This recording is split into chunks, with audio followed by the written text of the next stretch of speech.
പത്തരമാറ്റിൽ ഇനി വരാനായിട്ട് പോകുന്ന നല്ലൊരു അടിപൊളി സൂപ്പർ എപ്പിസോഡിൻ്റെ റിവ്യൂയിലേക്ക് എല്ലാവർക്കും സ്വാഗതം. അങ്ങനെ നമ്മുടെ അനാമികയെയും വേണുവിനെയും രേവതിയെയും ഒക്കെ വീട്ടിലോട്ട് വിളിച്ചു വരുത്തുകയും അവർക്ക് നല്ല 8ൻ്റെ പണി കൊടുക്കുന്നുണ്ട് കേട്ടോ നമ്മുടെ മുത്തശ്ശൻ. അസുഖക്കാരനായി ഒതുങ്ങിക്കൂടിയിരുന്ന നമ്മുടെ മുത്തശ്ശൻ സിംഹത്തെ പോലെ ഉയർത്തെഴുന്നേറ്റത് കണ്ട് എല്ലാവരും അമ്പരന്ന് പോകുന്നുണ്ട്. അങ്ങനെ മുത്തശ്ശൻ 3 പേരെയും നന്നായി ശാസിക്കുകയും അനാമിക ഇനി തൻ്റെ മരുമകളോ അനിയുടെ ഭാര്യയോ അല്ലെന്ന് വരെ പ്രഖ്യാപിച്ച് അവരെ വീട്ടിൽ നിന്ന് തന്നെ ഇറക്കി വിടുന്നുണ്ട്. അങ്ങനെ അനാമികയും വേണുവും രേവതിയും ഒക്കെ നാണം കെട്ട് വീട്ടിലേക്ക് തന്നെ മടങ്ങിപ്പോകുന്നുണ്ട്. ഇതിന് തിരിച്ചടി തന്നിരിക്കും, ഞങ്ങൾ വെറുതെ ഇരിക്കില്ല എന്നൊക്കെ പറഞ്ഞിട്ടാണ് കേട്ടോ അവർ തിരിച്ചു പോകുന്നത്.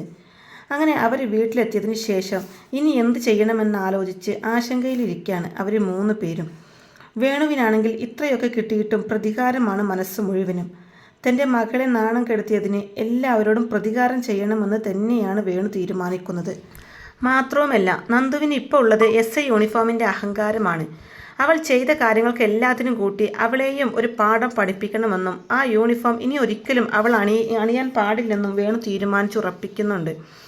മനസ്സുകൊണ്ട് ഉറപ്പിക്കുന്നുണ്ട് കേട്ടോ വേണു. കൂടാതെ തൻ്റെ മകളെ ആ വീട്ടിൽ നിന്ന് ഇറക്കിവിട്ട അനന്തമൂർത്തിയും കൂട്ടുനിന്ന എല്ലാവരും ഇതിൻ്റെ ഫലം അനുഭവിക്കണമെന്നും വേണു പറയുന്നുണ്ട്. ഇതിനെല്ലാമുള്ള വഴികളെക്കുറിച്ച് അവർ 3 പേരും തല പുകഞ്ഞ് ആലോചിക്കുന്ന സമയത്താണ് കേട്ടോ അഭി അനാമികയെ കാണാനായി വരണമെന്ന് പറഞ്ഞു വിളിക്കുന്നത്. അതിനുശേഷം അനാമിക അഭിയുടെ അടുത്തേക്ക് ചെല്ലുന്നുണ്ട്. എന്താ അഭിയേട്ടാ എന്നെ കാണണമെന്ന് പറഞ്ഞത്? അപ്പോൾ അഭി പറയുന്നുണ്ട്, അനാമിക്ക് നമ്മൾ 2 പേരും ഇപ്പോൾ ഒരേ അവസ്ഥയിലാണുള്ളത്. നീ ഏറെ ആഗ്രഹിച്ച് വീട്ടിലേക്ക് വന്നപ്പോൾ ഇറക്കി വിട്ടതുപോലെ തന്നെയാണ് ഇപ്പോൾ എൻ്റെ അവസ്ഥയും. ഞാൻ ഇവിടെ വളർത്തുപുത്രിയുടെ മകനായതുകൊണ്ടാണ് എല്ലാം സഹിച്ചും ക്ഷമിച്ചും ഒക്കെ നിൽക്കുന്നത്.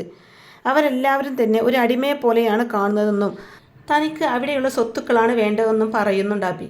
ഇത് കേൾക്കുന്ന അനാമികയാണെങ്കിലും തൻ്റെ ലക്ഷ്യം അവിടുത്തെ പണമാണെന്നും പണം ലഭിച്ചിരുന്നെങ്കിൽ താൻ ഇഷ്ടപ്പെട്ട ജീവിതം നയിച്ചേനെ എന്നും പറയുന്നുണ്ട്.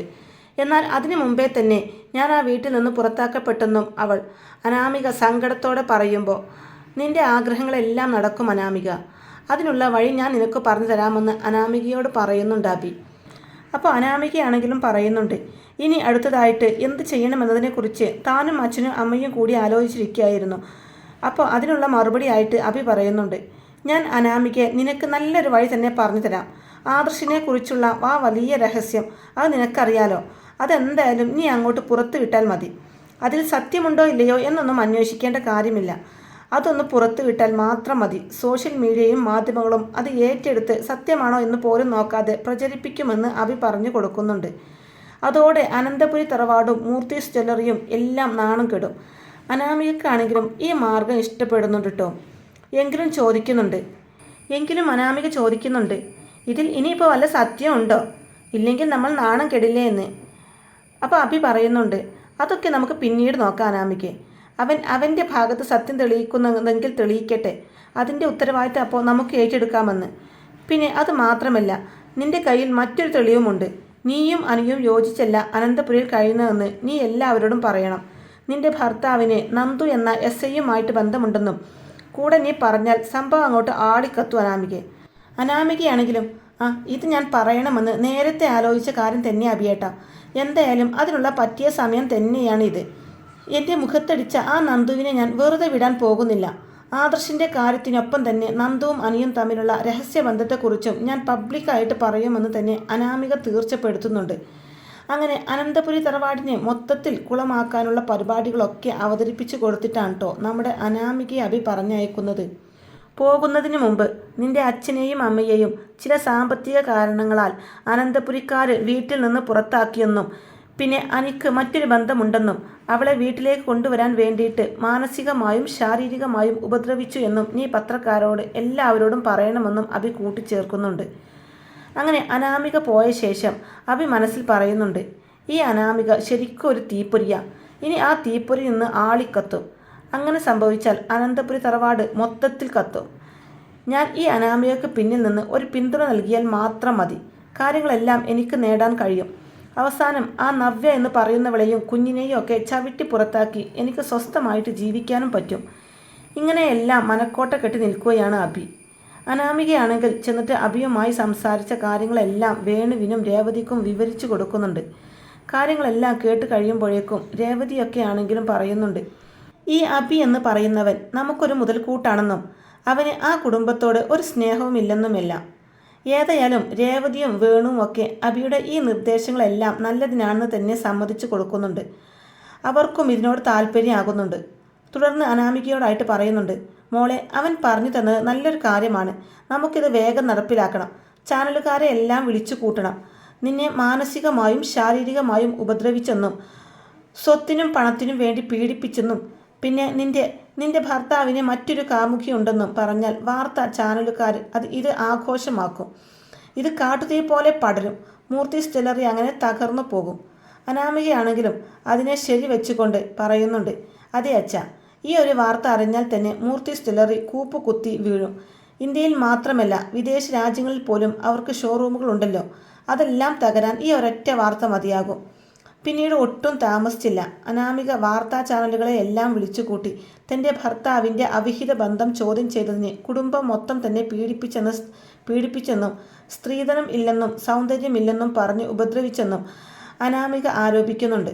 പോലീസ് സ്റ്റേഷനിൽ കേസ് കൊടുക്കാൻ ശ്രമിച്ചപ്പോൾ അവിടുത്തെ SI തൻ്റെ ഭർത്താവിൻ്റെ കാമുകി ആയതുകൊണ്ട് തന്നെ അവിടുന്ന് പുറത്താക്കുകയായിരുന്നു എന്നും പിന്നെ നിങ്ങളെല്ലാവരും കരുതിയിരുന്ന പോലെ ഈ മൂർത്തീസ് ജ്വല്ലറിയുടെ ഉടമ പുറമേ നല്ല ആളായി നടക്കുന്നുണ്ടെങ്കിലും ഉള്ളിൽ പാവങ്ങളെ ചവിട്ടി മെതിക്കുന്ന ഒരു ഭീകര ജീവിയാണെന്നൊക്കെ അനാമിക മാധ്യമങ്ങളോട് പറയുകയാണ്.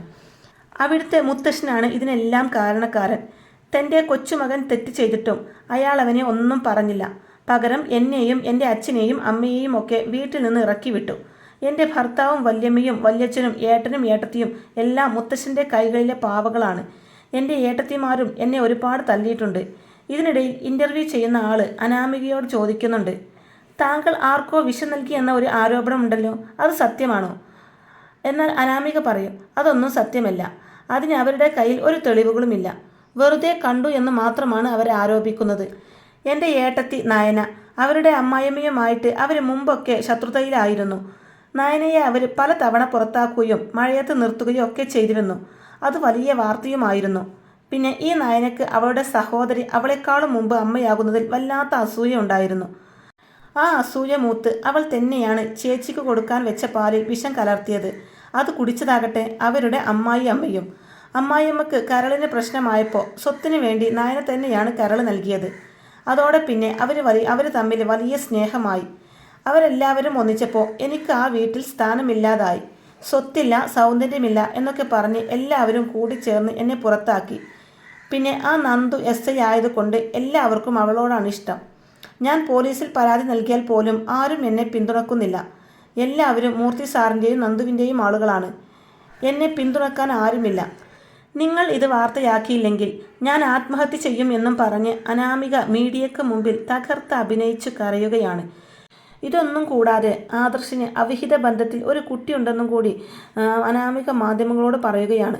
ഇത് കേട്ട് മാധ്യമപ്രവർത്തകർ ഒന്നടങ്കം ഞെട്ടുന്നുണ്ട്.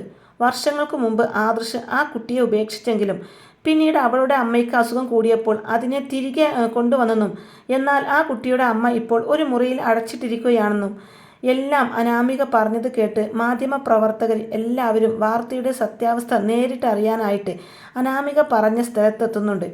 അവിടെ ചലനമില്ലാതെ കിടക്കുന്ന ഒരു സ്ത്രീയെ അവരെല്ലാവരും കാണുന്നു.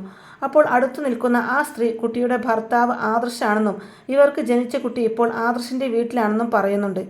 അങ്ങനെ അനാമിക പറഞ്ഞതെല്ലാം സത്യമാണെന്ന് മാധ്യമപ്രവർത്തകരെല്ലാവരും വിശ്വസിച്ചു പോവുകയും അവർ ആ രീതിയിൽ വാർത്ത പബ്ലിക്കാക്കുകയും ചെയ്യുന്നുണ്ട്.